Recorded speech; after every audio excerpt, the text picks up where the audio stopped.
Samochodowe wideorejestratory jazdy Viewroid to nowa propozycja z segmentu premium. Kamery samochodowe tego koreańskiego producenta wyróżniają się markowymi podzespołami, minimalistyczną formą, schludnym designem i dyskrecją już po montażu w pojeździe oraz dobrą ochroną parkingową. Tylko sprawdzone kamery samochodowe. Prezentuje Paweł Urbaniak z wideorejestratory24.pl. Cześć! Dzisiaj mam dla Was totalną nowość na polskim rynku, czyli kamery samochodowe od koreańskiego Viewroida, a konkretnie dwa modele. Flagowy Viewroid D21 z nagraniami 4K HDR oraz Viewroid D40Q2 o takiej bardzo nietypowej formie zewnętrznej. Czyli jeden producent, ale dwa różne wideorejestratory. Jak nagrywają, jakie funkcje oferują, co je różni? Zapraszam do oglądania. W pierwszej kolejności krótka prezentacja samej formy zewnętrznej obu wideorejestratorów. W tym punkcie to niżej pozycjonowana kamera, czyli Viewroid D40Q2 zdecydowanie się wyróżnia. Viewroid D40Q2 to wideorejestrator z jednostką centralną w formie takiego małego pudełka, stąd dopisek box, który często dodaje przy nazwie tej kamery.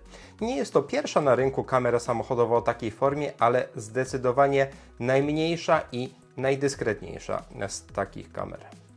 Tak wygląda porównanie samych jednostek centralnych Viewroid D40 z inną kamerą o zbliżonej formie. Jak widać, niebagatelna różnica.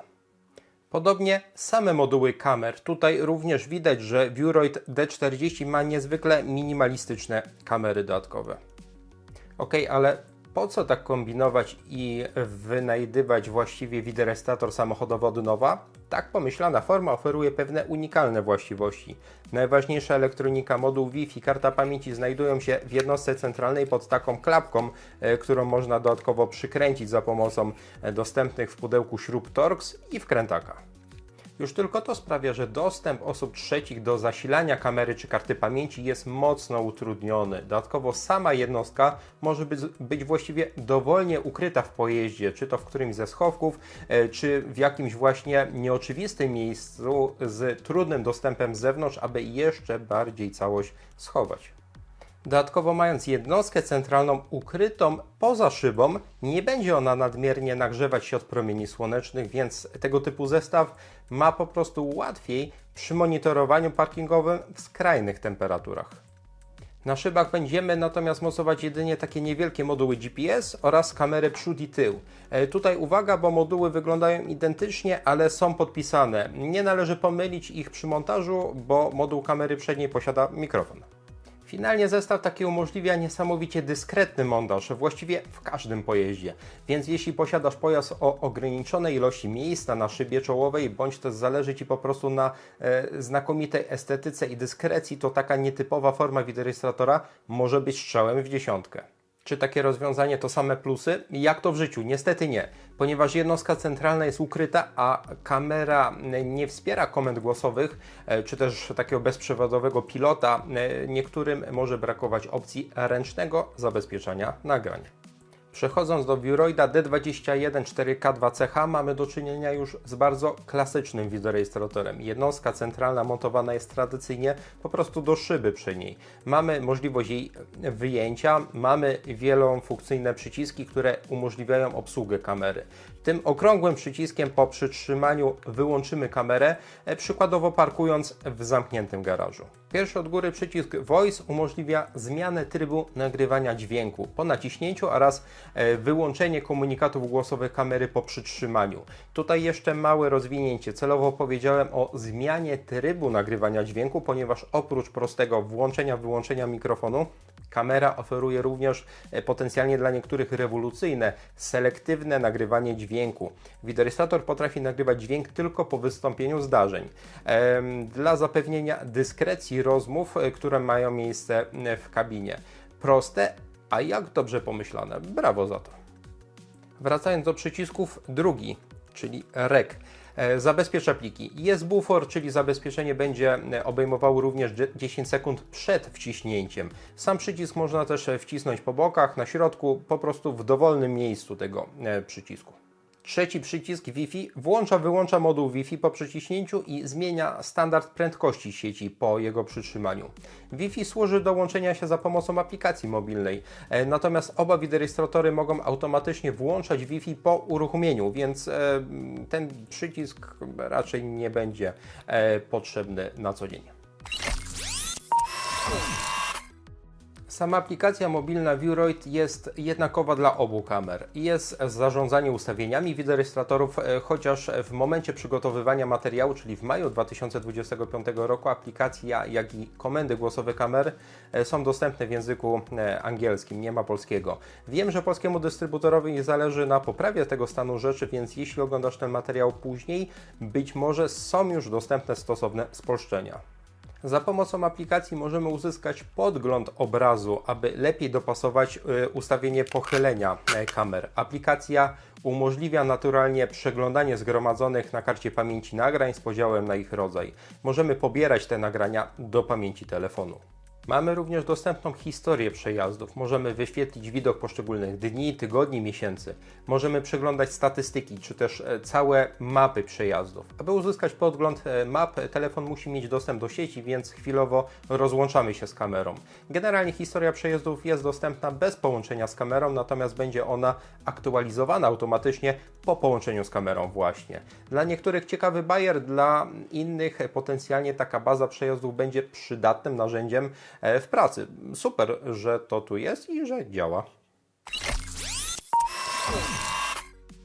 Oba wideorejestratory Viewroid znakomicie sprawdzą się przy monitorowaniu zaparkowanego pojazdu. Kamery są zaprojektowane właśnie do takiego podłączenia z wpięciem w instalację, czy też do powerbanku samochodowego za pomocą 3-żyłowego przewodu, który jest już w zestawie. Do dyspozycji mamy detekcję ruchu z obu modułów, w obu kamerach, z buforowanym zapisem, czyli na nagraniach mamy również, jak wychodzi w czasie testów, około 8 sekund przed zadziałaniem detekcji.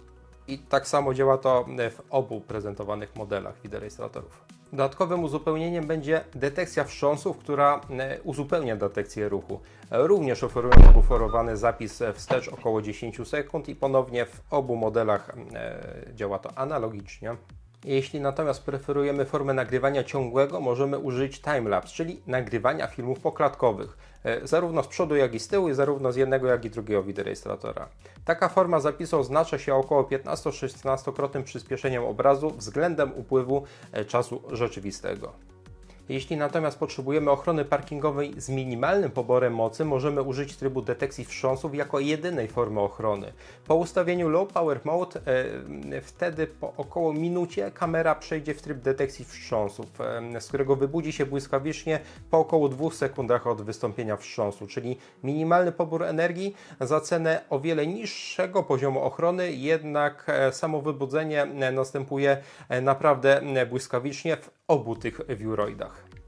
Aby zapewnić kompatybilność z różnymi pojazdami, możemy w łatwy sposób dopasować wartość ochrony akumulatora do specyfiki tego naszego konkretnego pojazdu z poziomu aplikacji mobilnej, gdzie znajdziemy to szeroki zakres wartości odcięcia, czyli ochrony akumulatora, oraz dedykowany tryb do pracy z powerbankiem samochodowym. Brawo! Na pochwałę zasługuje również nocny tryb monitorowania parkingowego. Tutaj rysuje się przewaga wyżej pozycjonowanego modelu D21 4K, który oferuje w takich warunkach czystsze, mniej zaszumione materiały.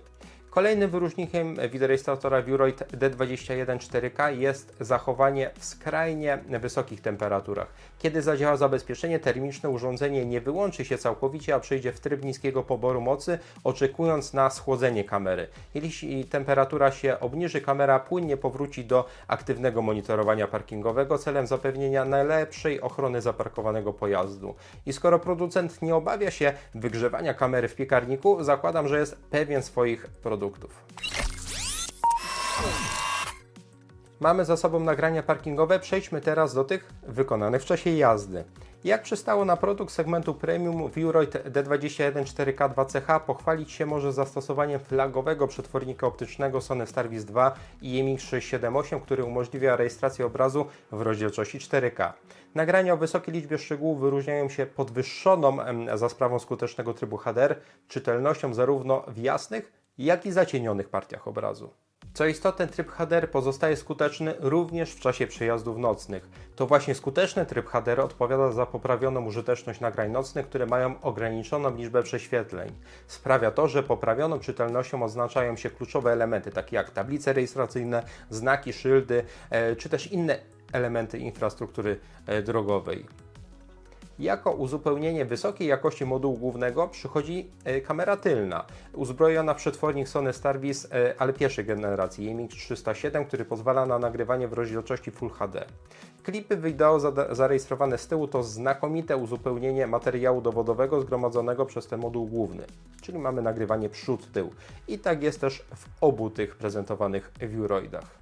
Tańszy Viewroid D40Q2 wypada tutaj niestety o wiele mniej spektakularnie. Oba moduły kamer z zestawu tego pudełkowatego wideorejestratora posiadają przetworniki optyczne Sony Starvis pierwszej generacji i IMX335, które rejestrują obraz w rozdzielczości 2,5K 30 klatek na sekundę.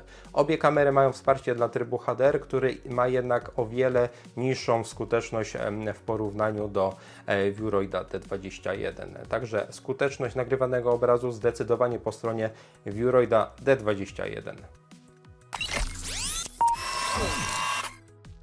Kiedy już jedziemy z zainstalowaną kamerą Viewroid D21 4K 2CH, mamy do dyspozycji również ostrzeganie o fotoradarach. Jeszcze tylko w języku angielskim, ale działa.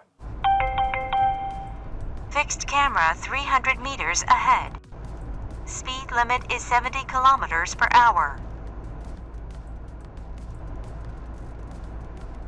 W drugim modelu Viewroid D40 w momencie przygotowania materiału też taka funkcja jest widoczna w ustawieniach, ale bez obsługi naszego regionu niestety. Przechodząc do podsumowania, Viewroid D40Q2 będzie dobrym wyborem dla szukających wideorejestratora dyskretnego o podwyższonych możliwościach ukrycia. To właśnie ta unikalna forma zewnętrzna jest głównym wyróżnikiem tego modelu. Nie ukrywam, że osobiście o wiele bardziej przekonuje mnie jednak wyżej pozycjonowany Viewroid D21 4K, ponieważ główną przewagą jest tutaj o wiele wyższa skuteczność i jakość prezentowanych, rejestrowanych przez wideorejestrator materiałów i to zarówno w czasie dnia, jak i nocy i zarówno w czasie jazdy, jak i w trakcie monitorowania parkingowego. Po prostu D21 nagrywa zdecydowanie lepiej, ładniej, skuteczniej od D40. W przypadku większości pojazdów Viewroid D21 również da się zamontować mega dyskretnie. Nie aż tak bardzo jak ten box, ale również dyskretnie. A model całościowo D21 potrafi po prostu więcej. Oba wideorejestratory mają natomiast ciekawą formę, są zbudowane po prostu dobrze i są oferowane w pełnych zestawach, czyli w pudełku znajdziemy już przywód do podłączenia do instalacji oraz dedykowaną w pełni kompatybilną kartę pamięci Viewroid. Dla ceniących takie kompletne rozwiązania będzie to duży plus. A Tobie, która z kamer Viewroid podoba się lepiej? Daj znać w komentarzu. Ja w tym miejscu serdecznie dziękuję za uwagę, poświęcony czas i zachęcam do pozostawienia suba i łapki w górę. Cześć! Subskrybuj nasz kanał na YouTube, obserwuj media społecznościowe i stronę wideorejestratory24.pl.